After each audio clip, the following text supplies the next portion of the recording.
Những cái điểm nó thực sự là khá thảm họa khi mà mình sử dụng cái chiếc cà phê lát này. Và đối với cà phê lát thì lại một lần nữa chúng ta bị mất hoàn toàn cảm xúc đối với cả một cái công đoạn trong cái quá trình pha chế. Hi, mình là Robo Cà phê Lát. Nhìn qua trông mình sẽ hơi thộn, nhưng nếu bạn chưa chạm vào mình, chưa hì hoài với mình thì làm sao biết được mình ngon ở đâu. Nên hôm nay mình xin cảm ơn anh Thành TC đã cho mình qua bên anh Việt để nghĩ nghịch mình cho bạn. Bà ít mồm thôi bà ơi. Hi, xin chào các bạn đã trở lại với Espresso Maker. Giờ thì để lại một like, một subscribe và chúng ta cùng bắt đầu với Robot Cà phê Lát.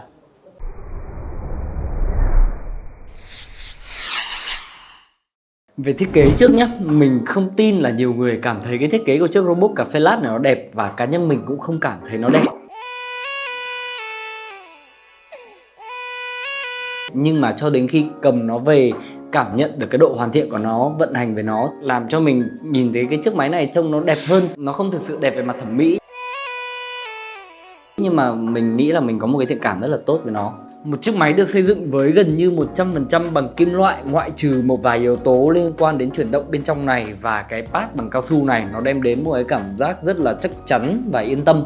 Tất cả những cái phần được sơn màu ở đây, hay là cả những cái phần kim loại được mạ chrome như là cái phần tay đòn này hay là cái basket, nó đều đem đến một cái cảm giác về cái độ hoàn thiện rất là cao. Nó không có những cái sần sùi, nó không có ba via. Yếu tố tiếp theo là mình cực kỳ thích cái cách mà nhà sản xuất hoàn thiện chiếc cà phê lát của mình ở cái phần nước sơn này.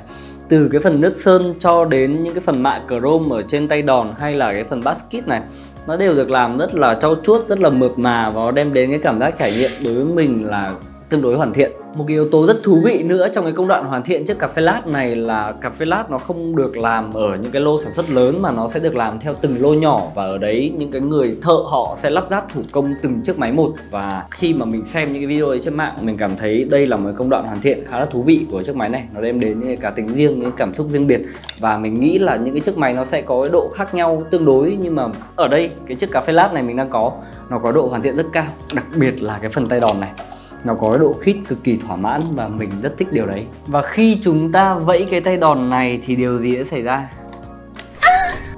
Cái piston khi mà nâng lên hạ xuống nó sẽ đi sâu vào hành trình của cái basket này, và qua đó hình thành áp suất để chúng ta pha chế espresso. Và cơ chế của nó chỉ đơn giản là như thế thôi.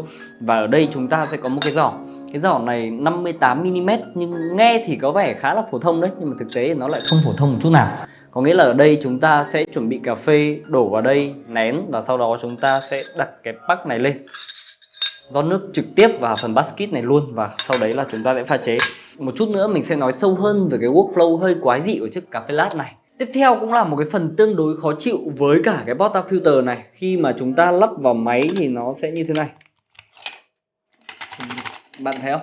Có nghĩa là ở đây nó sẽ chỉ là gài vào thôi, chứ nó sẽ không có cái cảm giác như là chúng ta thường sử dụng với chiếc máy khác như là Flan 58 hay là những cái dòng pha espresso chạy bằng điện. Nó sẽ là một cái cảm giác khi mà chúng ta cắm cái portafilter vào và nó cắm chặt với nhau.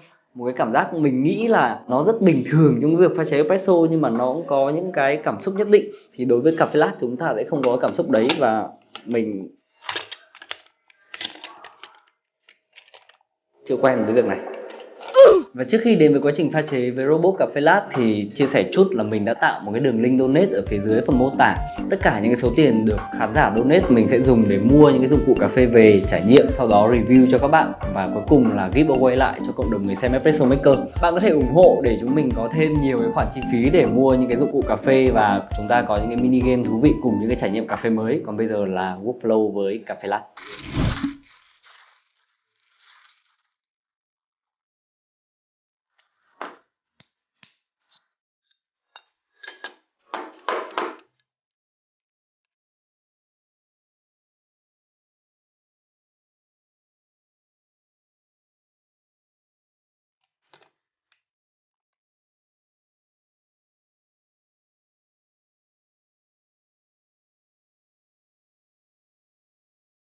Không có gì để bàn về chất lượng espresso đầu ra của cà phê lát. Chúng ta có một cái piston mình nghĩ là đủ tốt để tạo ra cái cảm giác chiết xuất thủ công.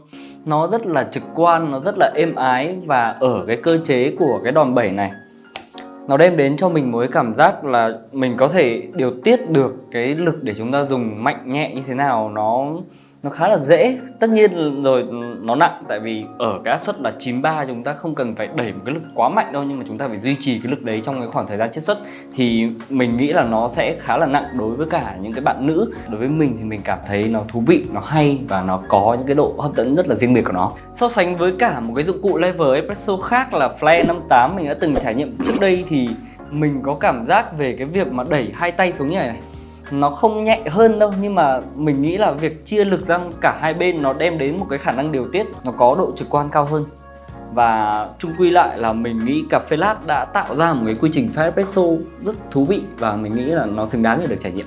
Điểm đáng nói duy nhất về hương vị của cà phê lat thì có thể nói là cái ly espresso đổ ra mình cảm thấy là khá thiếu độ rõ ràng về mặt hương vị. Cái này đối với nhiều người mình nghĩ có thể là điểm yếu, nhưng mà cá nhân mình thì không. Một ly espresso chỉ cần ngọt ngào, êm ái và quan trọng nhất là đủ nóng là được. Nhân tiện để nói về nóng thì không thể nào mà không nhắc đến khả năng duy trì nhiệt độ cực kỳ ấn tượng của chiếc cà phê lat này được. Việc tìm hiểu của sản phẩm cung cấp cho mình thông tin là nhà sản xuất tuyên bố là đối với cả cái chiếc cà phê lat của họ, chúng ta sẽ không cần phải preheat trong cái quá trình pha chế espresso với cả cái chiếc robot cà phê lat này. Nguyên do bởi lẽ là cái thiết kế của chiếc cà phê lat có hỗ trợ cái việc là duy trì nhiệt độ rất tốt trong cái quá trình pha chế, và cái điều này thì mình không rõ nó đến từ đâu, nhưng mà qua trải nghiệm thì mình có thể phỏng đoán được. Có thể nó đến từ một vài nguyên nhân, do cái giỏ này nó đủ dài để cái việc chúng ta rót nhiều nước lên trên, thì khi mà cái lượng nước nó đủ dày thì mình nghĩ nó có khả năng duy trì một nhiệt độ tốt hơn. Tiếp theo là đến cái chất liệu cái giỏ này, nó khá đặc biệt. Khi mà vừa pha xong thì mình đã ngay lập tức có thể cầm được vào cái giỏ này rồi. Mình nghĩ đây là một cái chất liệu kim loại nhưng mà nó có khả năng cách nhiệt khá là tốt. Tiếp theo thì có thể đây cũng là một cái phần mà được cà phê lat gia công rất là dày dặn. Cái bộ phận này nó ốp bên ngoài, nó cũng duy trì được một cái nhiệt độ nhất định cho cà phê lat. Và cuối cùng là không cần biết nguyên nhân là gì cả, nhưng mà một cái ly espresso pha ra từ cà phê lat nó đem đến một cái độ nóng rất ấn tượng, và cá nhân mình cảm thấy nó không thua kém gì so với cả những cái máy pha mà có boiler pha ra cả. Hoặc có thể là do nhiệt độ nó chênh lệch không nhiều để mình có thể nhận ra thấy được. Và ok, mình nghĩ đấy là một cái điểm mạnh rất lớn trong cái quá trình mà pha chế thủ công. Thì mình đã nói đi nói lại rồi, preheat là một cái công đoạn rất quan trọng, nhưng mà song song với đấy nó cũng khiến cái việc chúng ta pha chế nó khá là phiền phức. Và việc có thể bỏ qua cái bước preheat ý, nó là một cái workflow đối với cả một cái dụng cụ pha chế thủ công này nó rất là thân thiện và thoải mái. Song song với những cái điểm mạnh mình vừa nói ở trên thì có những cái điểm nó thực sự là khá thảm họa khi mà mình sử dụng cái chiếc cà phê lat này. Đầu tiên phải nói đến cái việc là chúng ta nén cà phê như thế nào. Ở đây chúng ta có một cái giỏ dài như thế này và cái tamper nó ngắn như thế này. Bên trong này mình đang có sẵn cà phê rồi nhá. Khi mà cho cà phê vào để nén thì cái tamper nó sẽ đi vào bên trong như thế này. Thì về cơ bản là chúng ta sẽ rất khó để làm thế nào căn được chính xác là mình có đang nén bị nghiêng, bị lệch hay không. Và cái việc nén thực sự nó cũng là một trong những cái quy trình mà mình cảm thấy nó có cái độ thỏa mãn khá cao trong cái việc chúng ta chuẩn bị espresso. Và đối với cà phê lat thì lại một lần nữa chúng ta bị mất hoàn toàn cảm xúc đối với cả một cái công đoạn trong cái quá trình pha chế. Bên cạnh đó thì cái việc mà chúng ta phải rót nước trực tiếp vào cái basket như này cũng khiến cho mình cảm thấy cái quy trình pha chế với cà phê lat nó lại thêm một phần nào đấy khá là bị động. Không có van một chiều để cấp nước như là Flair 58, nó khiến cho cái việc khi mà chúng ta rót nước vào mình sẽ phải ngay lập tức đặt vào để chiết xuất luôn, để đảm bảo cho cái thời gian chiết xuất nó đúng ý mình nhất. Nó là một cái sự hơi vội vàng một tí, nó khiến cho cái việc pha chế thêm một lần nữa hơi thiếu thoải mái. Nhưng lật lại cái mặt trái của những cái vấn đề là tất cả những yếu tố trên nó đều đóng góp cho cà phê lat một cái cá tính rất riêng biệt. Nó tạo ra những cái sự khó chịu, những cái sự lấn cấn ở trong những cái thời điểm ban đầu. Nhưng sau một thời gian sử dụng thì tất cả đọng lại của mình là gì? Là một dụng cụ rất dễ sử dụng, cực kỳ đơn giản để pha ra một cái ly espresso ngon và ổn định. Đấy là tất cả những cái điểm mà mình nghĩ là một người sử dụng lâu dài sẽ thực sự đánh giá về cái sản phẩm của họ. Còn tất cả những cái vấn đề tiêu cực kể trên thì mình nghĩ chúng ta đều có thể làm quen được sau một thời gian khi mà đã quyết định mua chiếc cà phê lat về rồi. Và nó cũng có thể đóng góp vào những cái cá tính rất là riêng biệt của một cái sản phẩm nếu như bạn có thể chấp nhận được nó. Và đây là toàn bộ review cũng như là những cái cảm nhận của mình về chiếc robot cà phê lat. Với cái budget khoảng 10 triệu đổ lại thì mình nghĩ cà phê lat hoàn toàn xứng đáng là một cái lựa chọn bạn có thể cân nhắc, với một cái chất lượng hoàn thiện mình đánh giá rất là tốt, với một cái khả năng vận hành rất đơn giản cùng với cả chất lượng espresso đổ ra ngon. Và thêm nữa, nếu như bạn muốn trải nghiệm những cái cá tính mới, những cái cá tính đặc biệt của một sản phẩm thì cà phê lat rất là xứng đáng để bạn trải nghiệm. Còn bây giờ mày muốn nói gì nữa không?